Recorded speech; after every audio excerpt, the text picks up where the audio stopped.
Hey everybody, welcome to Diesel Matu's Halloween Marathon. It's called Dog Halloween Marathon, but anyway, we're going to be talking about the 4 episodes that came out um this the next 4 episodes of season 2. So we're going to talk about actually 2 episodes. Family business, tells years of courage, courage meets the mummy, Invisible Muriel. So, the first episode, of course, is called the third episode is called Family Business. So this episode is about a cat burglar who has a split personality. And split personality, I mean, he sometimes becomes an evil, but is a burglar. While on the other half, he is more or less a family kind of guy. So the episode it opens up as Courage hears a ruckus downstairs, and apparently this guy named I don't know his name, but he's Basil. Basil is his name. So Basil comes into the house and he takes a fist and slaps Courage with it, and then yes, it's a Muriel. Now, obviously, I guess this is the reason why behind this is they can't really have weapons in so he tells Courage to tie up his sister Muriel. Well, he goes out and checks out the park rangers that are after him.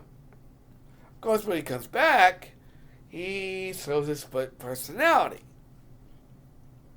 He is a family person, and Muriel and Eustace are both Uncle Twinkle Toes and Granny Mashed Potatoes.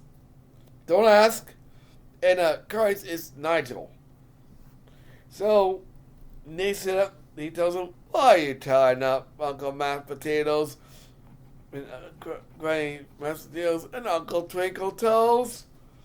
So he tells him to untie them, and obviously he tells Muriel to make her special recipe. And of course, since he's called Granny Mashed Potatoes, she thinks, well, she can mash potatoes. Of course, each time she makes something, it's wrong. And he makes the flounder. Of course, not Nigel, but Basil switches back to his crook personality again and tells him to tie up them both. And then, of course, he has to do it, otherwise he'll get slapped with the fist.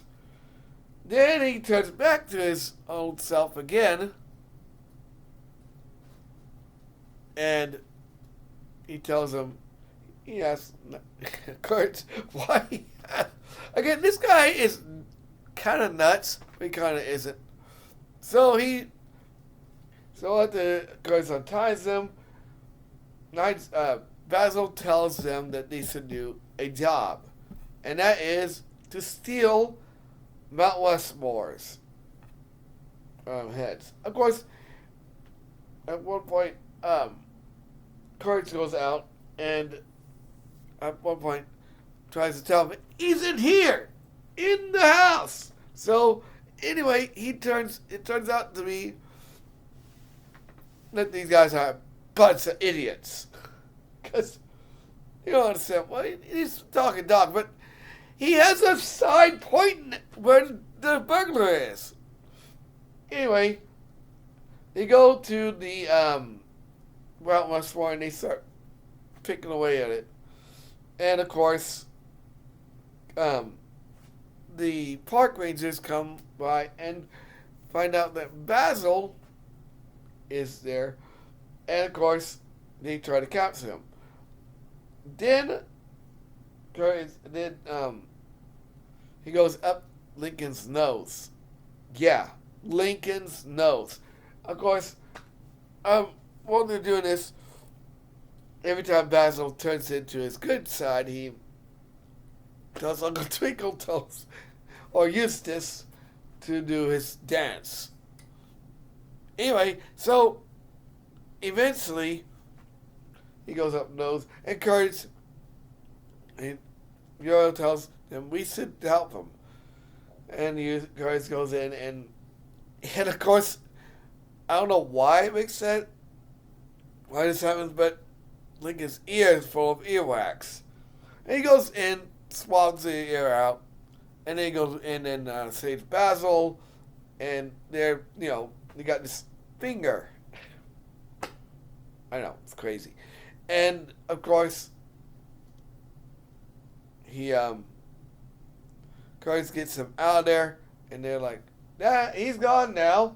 Nobody's ever survived Lincoln's nose.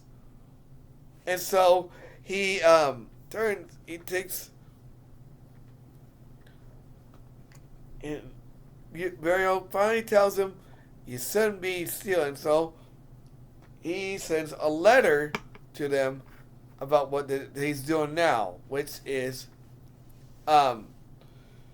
massaging electric eels. It's crazy, I know. But it's not a bad episode. I think I really do like Basil. Alright, so the next episode is 1,000 Years of Courage. So in this episode, the episode begins with Muriel, Eustace, and Courage all playing bingo. We've seen this before with the Club Cats episode, but this time Eustace is calling out the numbers. So they continue playing bingo until Muriel gets the bingo, and then this alien thing knocks a meteor into Earth, and it spins around so fast that there's a big pile of dust on the farmhouse. And so when Courage goes to the surface, he sees a banana. And this banana, he wants to eat it. But it turns out it's a person. It's a real live banana. And this lady banana goes, put down my baby! And he smacks it with it. And he goes down and tells them exactly what happened. And this special police comes in and that's the guy who saved my baby. So they run into this business, and then they run behind this dumpster, and Courage pulls out this newspaper, and this is why it's called the 1,000 Years of Courage, because it's 1,000 years into the future, and the banana people have all taken over. So this guy he goes, come here, I got something for you. And he gives them a bunch of suits of bananas, but at a cost. And since nobody has any money, Courage gives them a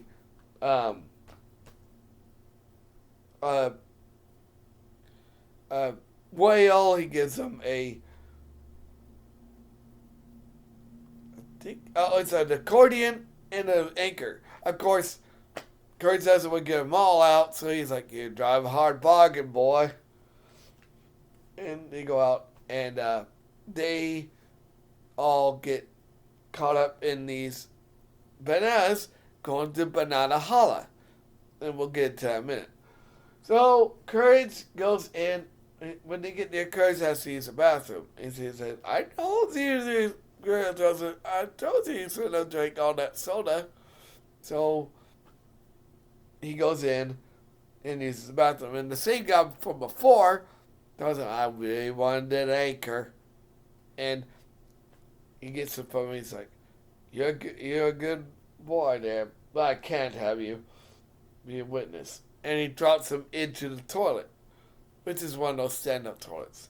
So he goes in, he goes through the pipeline, and it's revealed that, by the way, there's an old banana, and I'll get to that in a minute, who tells him banana holla, they're all going to be there. Anyway, so he then finds out that they're all going to this big monkey. And Kurt goes back and he tells them, and he finds the cops from before, and they go on after him, and he goes up to the old banana, he squeezes him, and it's a little monkey. It's like the cops go, "He's not the bad guy." Like, and used to say this, "Yes, he is. Yes, he is." And so they go and find the monkey goes to the door where the big monkey is. I didn't. He tells him, "I'm not the one that did all this. My uncle." And so obviously they want to go back home. Of course, Eustace also wanted to find Eats, and the same man from before hits this same another meteor which reverses the Earth's rotation and puts them back in the past. And then, of course, Muriel wins bingo, and he gets a bunch of bananas. And Kurt peels it, only for it to reveal the same guy from before. Alright, the next episode is Kurt Meets the Mummy. Now, Kurt Meets the Mummy is another episode where there's no real villain. I guess you could say there is one, but yeah, we'll get to that in a minute. So there's this archaeologist inside a mummy's tomb, and he sets off a trap which awakens the mummy. Of course, we don't know what happens to him until a few minutes later when he comes to Eustace's and Muriel's house. So they're all sitting there, and he's sitting there, and this guy comes up, and he's like, "Oh no, wait! Courage has a bunch of clothes, and it's one of Eustace's seats." And he tells him, "Is it fold my seat nicely? I like my seat. Fold it like a flag." And so then there's a knock at the door, and he says, "Answer the door, dog, and keep folding that seat right." And so the archaeologist from before is seen outside. Kurt throws the seat on him. He's like, "You stupid dog! You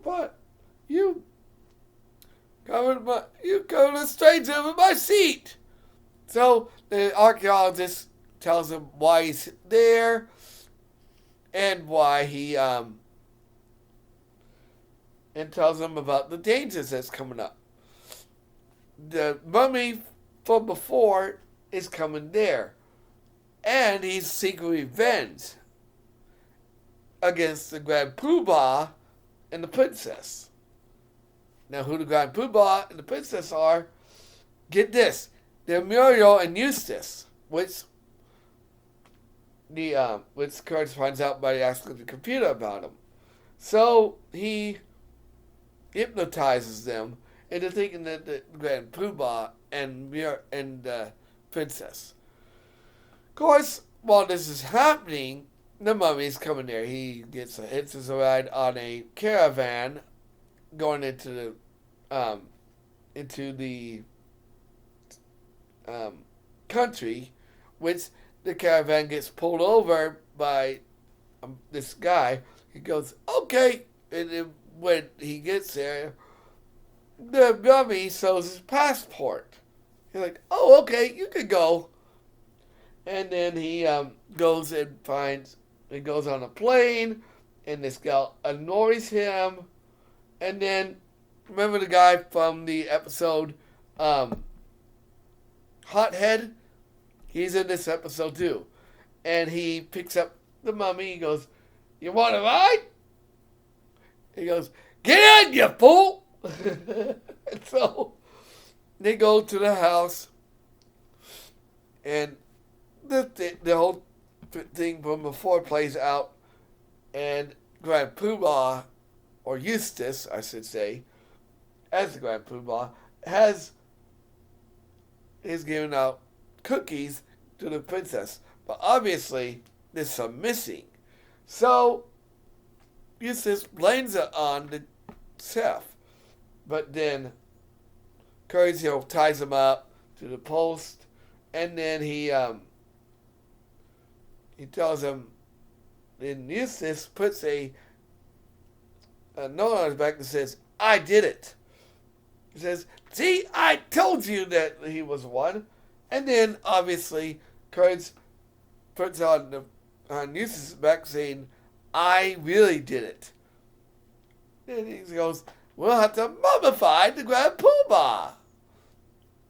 And of course, this goes along with the whole story of why the mummy wants revenge. See how his eyeballs plucked, his mouth sewed shut, and the rest of him mummified. So, anyway, Courage finally gets Eustace to fess up by telling him a sack of money, which was from the story from before, and he's like, "I got what you want," and he turns around, and he has the jar of cookies. So Muriel finally exonerates him, the mummy, of all the wrongdoings he did, and then the episode continues on. By the way, Eustace says, "I can't be hypnotized." Nope. So, eventually, Muriel comes out with this plate of cookies, which she didn't even know she could make. Of course, the guy from before wakes up and tells him, "Did I miss anything?" He's like, "No, the mummy's come and gone." And Muriel gave Eustace's seat to the mummy, which makes him upset. He goes to see the mummy, and he gets mummified. Alright, the last episode of today is Invisible Muriel. Now, Invisible Muriel is, again, there's no villain, but there is a little bit of story. So Courage goes out and digs up this crystal, which obviously is a testing crystal. And this testing crystal makes people invisible.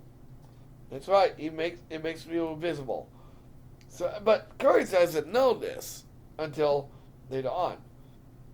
So what happens is he gives it to Muriel, and she puts it on, and it slowly makes her invisible.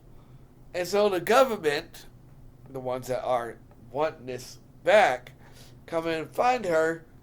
Of course, they tell them, "We need to find this invisible crystal, invisibility crystal." And they're like, "Well, how do we know who's wearing it?" And they're like, "The person that was wearing it will be invisible." So they find her and they take her. Obviously, but at one point, she's making dog food, and it's made with vinegar. Yeah. So they took her to the facility. Obviously, Courage calls up the doctor from before. By the way, he actually isn't an idiot in this episode.